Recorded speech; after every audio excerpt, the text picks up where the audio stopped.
최근 중국에서 나오는 뉴스는 다양한 국면에서 한국과 연결되면서 한국인들 심기를 불편하게 만들고 있습니다. 특히 최근 한국을 겨냥한 제재로 판단되는 제도가 추진되고 있어서 더욱 논란을 부추기고 있습니다. 한국은 중국과 지리적으로 가깝고 반도체 등 첨단 기술의 발달로 수출을 통해 무역상으로 상당한 흑자를 기록하는 등 한국의 경제 발전에 있어서 중국은 중요한 국가이나 체제가 다른 것은 근본적인 갈등의 원인이 되고 있습니다. 최근 미얀마에서는 한국에 도움을 청하는 목소리가 있다고 전해지고 있습니다. 과거 한국에서는 군부 독재를 극복해낸 한국인들의 민주화 운동이 있었기 때문에 이들도 마치 그때 한국이 서방사회에 도움을 청했듯이 아시아 민주화의 성지라는 한국에 기대하는 게 큽니다. 하지만 미얀마 현실은 한국이 아닌 중국이 등장하게 됩니다. 미얀마 군부는 쿠데타 바로 이전에 중국의 왕위 부장에게 전화해서 도움을 요청하는 모습이 나왔다는 것입니다. 로이터 통신은 미얀마 쿠데타 바로 이전에 서방 제재를 우려해 중국 당국에 알려서 중국과 엮였다는 것입니다. 중국 당국은 이에 대해서 극구 부인했습니다. 서방 사회가 지원은 헛소리라며 대꾸조차 할 가치가 없다고 했죠. 그런데 이렇게 해외 언론에서 판단하는 근거는 지난 11일 왕위 부장이 미얀마에 직접 방문한 자리였습니다. 미얀마에서 왕위 부장은 아웅산 수치 여사를 만났지만 정작 중요한 만남은 따로 있었습니다. 바로 군부와의 접촉이었고 그들은 왕위 부장에게 지난 민주주의식 선거가 엉망이었다고 설명한 뒤에 조만간 미얀마에서 적절한 조치를 취할 것이라며 사전에 중국이 알아듣도록 운을 띄운 것입니다. 중국은 미얀마에 가스관 설치 등 천문학적 금액을 쏟아부은 1대1로의 중요한 국가 중 하나이기 때문에 미얀마의 실세이자 중국과 같은 사회주의 체제를 펼치기에 알맞은 군부를 적극적으로 지원한 것입니다. 상황이 이러함에도 한국이나 서방사회는 아직까지 미얀마에 대한 제재는 하지 못하고 있습니다. 만약 한국에서 미얀마에 대한 지지 의사를 표시하면 중국은 또 사드 보복과 같은 행동을 반복할 것입니다. 특히 최근 중국은 새로운 형태의 제재를 준비 중인데 한국이 그 타겟이 아니냐는 의견도 나오고 있습니다. 우선 중국공연예술협회는 자국의 연예인이 미풍양속이나 사회규범을 어기는 행동에 대해서 앞으로는 영구적으로 중국의 방송상에서 퇴출시키는 방안을 계획 중이라고 밝힌 상황입니다. 최근 중국에서 유명 여배우인 정수왕 등이 대리모 출산 등으로 사회적으로 매우 큰 논란을 일으키는 등 중국 사회에는 이에 대한 시정의 목소리가 나옵니다.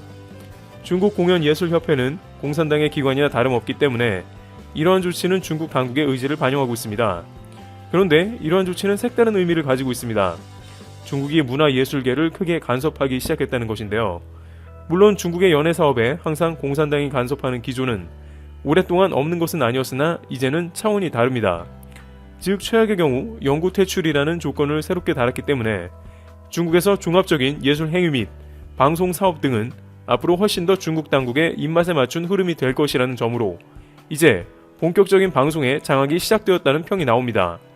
중국공연예술협회는 최소 1년에서 5년까지 사안에 따라서 영구적으로 문화예술 방송계에 출연을 금지시킵니다.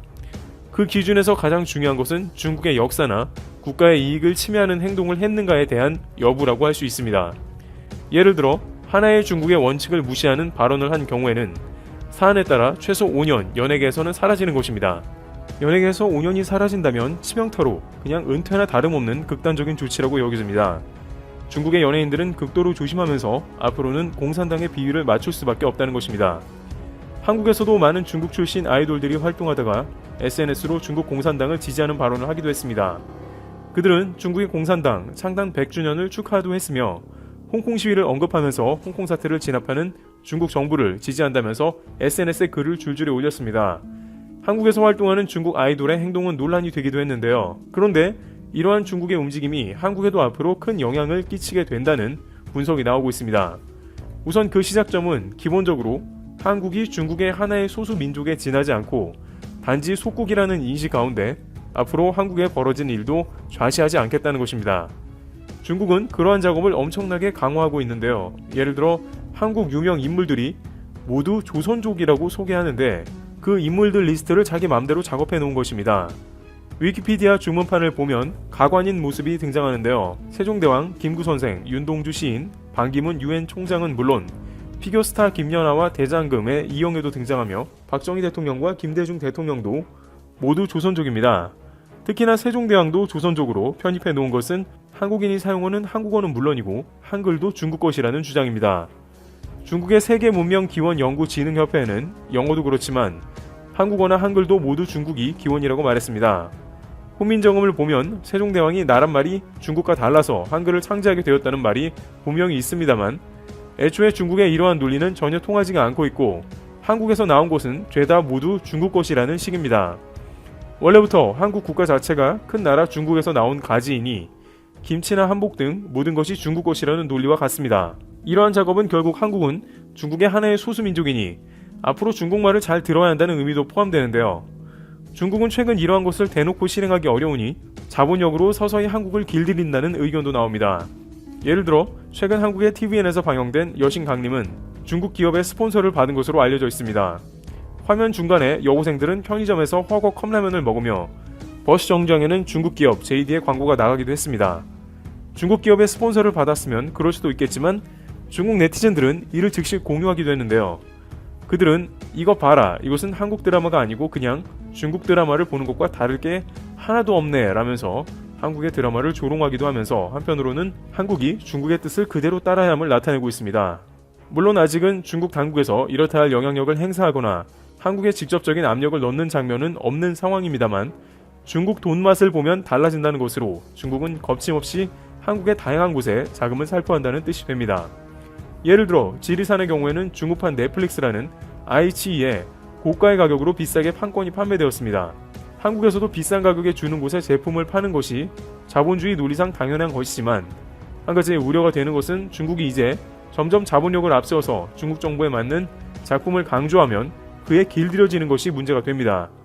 중국 네티즌들이 자주 하는 말 중에 한국은 중국에서 돈을 많이 벌어가고 있다, 조심해라 라는 것입니다. 사드 사태의 발단도 한국 기업이 중국에서 돈을 벌어가는데 정치적으로 말을 안 듣는다며 롯데마트를 두드린 것입니다.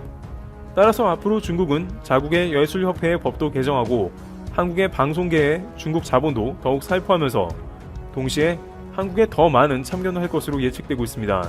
중국은 이에 대해 흑백 논리로 나올 것이 분명한데요. 중국 무대에서 활동을 하려면 중국에 맞는 작품이나 예능 프로그램을 제작하거나 그게 아니라고 한다면 한국의 방송 프로그램이나 연예인들, 넓게는 문화예술인 등이 중국에서 영구 퇴출될 수 있다는 의미가 된 것입니다. 또한 중국은 최근 자국의 법을 외국인에게도 적용하는 모습이 다양하게 진행되고 있는 상황이 나옵니다. 중국 당국은 홍콩의 시위가 이어지면서 홍콩에 있는 외교관을 비롯해 언론들도 중국 법을 지켜야 한다고 했습니다. 이는 홍콩에 있는 많은 회사들이나 금융회사들이 중국을 이탈하게 되는 현상을 유발시키기도 했습니다. 따라서 중국에서는 앞으로 자국의 법을 외국인에게 강요하고 나라 밖에 일어나는 일도 적극 관여할 것으로 파악됩니다. 실제 이것은 앞으로 일어난다기보다는 이미 한국의 연예계 대상으로 어느 정도 일어나고 있는 일로 파악이 됩니다. 중국은 별 시시콜콜한 문제까지 중국 사회에 공론화시키며 마치 한국을 중국의 한 도시처럼 취급하고 있습니다. 런닝맨 멤버들이 보드게임을 할 때 대만 타이페이가 국가로 취급되며 등장하는 모습이 나왔을 때, 또한 블랙핑크가 판다를 맨손으로 만졌다면서 판다를 똑바로 돌보라고 강력하게 경고하는 모습 등이 공산당 기관지인 환구시보 등에 등장했다는 것은 이제 중국 당국이 한국 연예계조차 간섭한다는 뜻이 됩니다. 물론 한국은 중국과 경제적으로 밀접한 관계가 있습니다만 적절히 중국 자본을 받아들여야 한다는 지적도 나옵니다.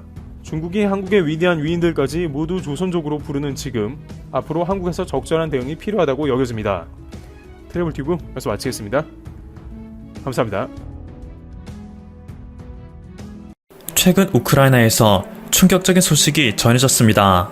현재는 러시아와 기타 동유럽 국가로 분리되었지만 과거 이 국가들은 소비에트 연방이라는 이름 아래 하나의 국가나 다름없었죠. 소련은 과거 미국과 양강체제를 구축하여 세계의 질서를 잡는 축이었을 정도로 지구상에서 최강의 국가였다 해도 과언이 아닙니다. 하지만 소련은 1991년 붕괴의 수순을 밟았고 세계는 현재까지 미국의 일강체제를 유지하게 되었습니다. 소련이 망하게 된 데는 여러가지 이유를 들 수 있습니다. 공산주의가 지닌 태생적인 한계도 있었고 미국이 주도한 소련 경제봉쇄 정책이 결정적인 역할을 했죠. 그런데 이것 이외에도 소련의 붕괴를 촉발한 상징적인 사건으로 우리에게 여전히 기억되는 사건도 있습니다. 바로 1986년 발생한 체르노빌 원전 사고입니다. 체르노빌 원전 사고가 발생했을 당시 잘못하면 인류 전체가 멸망하는 것 아니냐는 우려가 나올 정도로 이들이 전 인류에게 끼친 민폐는 어마어마했습니다. 이 당시 원전에 피폭당한 피해자들은 생을 마감하는 순간까지 고통에 몸부림치는 삶을 살아야 했고, 체르노빌 인근 대부분 지역은 죽은 땅이 되었습니다. 인간은 물론이고 각종 동물, 식물이 살 수 없는 환경이 되었죠. 그런데 최근 영국 엑서터대 그린피스 연구소와 우크라이나 농업방사선학 연구소의 공동연구진에 따르면 체르노빌 원전에서 상당히 떨어진 지역임에도 불구하고 인간에게 치명적인 방사능이 검출되는 곳이 상당수라 밝혀졌습니다. 연구진은 체르노빌 원전에서 남쪽으로 약 50km 떨어진 이반키프 지역의 정착지 13곳에서 지난 9년 동안 각종 식물의 표본 116개를 분석했습니다. 그 결과 체내에 축적되면 온갖 암을 유발시킬 수 있는 방사성 동위원소 스트론튬 90의 농도가 기준치를 훨씬 상회하는 것을 확인할 수 있었습니다. 이에 연구진은 아무리 희망적으로 행복 회로를 돌려도 최소 10수년은 이런 상황이 지속될 것이다 라며 이 지역은 아직도 죽음의 땅으로 남아있어야 한다 강조했습니다. 스트론튬 90 이외에도 또 다른 방사성 동위원소인 세슘 137 역시 기준치를 상회하는 농도로 측정되었습니다. 그리고 이 소식을 듣고 지구 반대편에서 가장 두려움에 떨고 있는 국가가 있습니다. 일본은 1986년 체르노빌 원전 사고가 터졌을 당시 누구보다도 빨리 방사능 오염에 민감한 반응을 보였었습니다. 체르노빌에서 흩뿌려진 방사능이 이탈리아에도 묻어 있을 수 있다는 이유로 이탈리아산 파스타 수입을 전면 금지시키기도 했죠. 그런데 2011년 동일본 대지진이 발생했을 때 후쿠시마 원전 4, 5개의 원자로에는 체르노빌보다 약 11배 규모의 사형 후 해결료가 들어있었습니다. 때문에 그동안 후쿠시마 원전 사고는 체르노빌 원전 사고보다 11배 위험하다는 말이 돌았었죠. 하지만 사실 이 수치는 다소 과장된 면이 없잖아 있었습니다. 모든 사고의 뒤처리가 마무리될 무렵 후쿠시마 원전에서 총 몇 개의 해결료 저장 수조가 쓰나미의 피해를 입었는지 정확하게 계산한 결과 처음 예상보다는 적은 피해 규모가 산출되었기 때문입니다. 체르노빌 사고의 11배가 아니라 많이 쳐줘도 3배라는 조사 결과가 나왔는데요. 일본에서는 이를 근거로 각종 악의적인 기사들이 세계 곳곳에서 일본의 이미지를 깎아내리려 한다라며 자신들의 결백함을 주장하였습니다. 그런데 사실 체르노빌의 11배든 3배든 인류 멸망의 문을 살짝 열어볼 수준이었다는 것은 똑같습니다. 그리고 사고 후 30년이 넘게 지난 체르노빌 원전 역시 아직까지도 인근 일대를 초토화시킨 상태인데 체르노빌보다 최소 3배의 방사능 피해를 야기한 후쿠시마 원전은 수백 년이 지나도 개선될 가능성이 없다는 게 정론이죠. 일본은 이러한 팩트는 애써 무시하고 온갖 여론전을 통해 재기를 꿈꾸고 있는 상황입니다. 그런데 이러한 일본의 계획에 심각한 타격을 입힌 국가가 있습니다. 바로 대한민국입니다. 2019년 4월은 한국에게 있어, 아니 전 인류에게 있어 기념비적인 날이나 마찬가지입니다. 일본이 전 세계에 막대한 로비금을 쏟아부으며 후쿠시마 원전 사고의 피해를 축소하고 있었지만 한국이 이 모든 것을 수포로 돌려놓은 날이기 때문인데요. 국제무역기구 WTO의 후쿠시마 수산물 분쟁에서 한국은 일본을 상대로 역전대승을 거두었습니다. 만약 한국이 일본을 상대로 3심에서도 참패를 했더라면 현재의 세계는 지금과 상당히 다른 모습이었을 것입니다. 이미 한국을 포함한 수많은 국가들은 일본 후쿠시마의 농수산물을 수입하고 있었을 테고 이에 반대하는 시민들의 시위가 날마다 끊이지 않아 하루하루가 혼돈의 나날이었을 테죠. 하지만 한국의 유명희 산업통상자원부 통상교섭본부장은 우리 국민들의 안전한 밥상을 지켜주었습니다.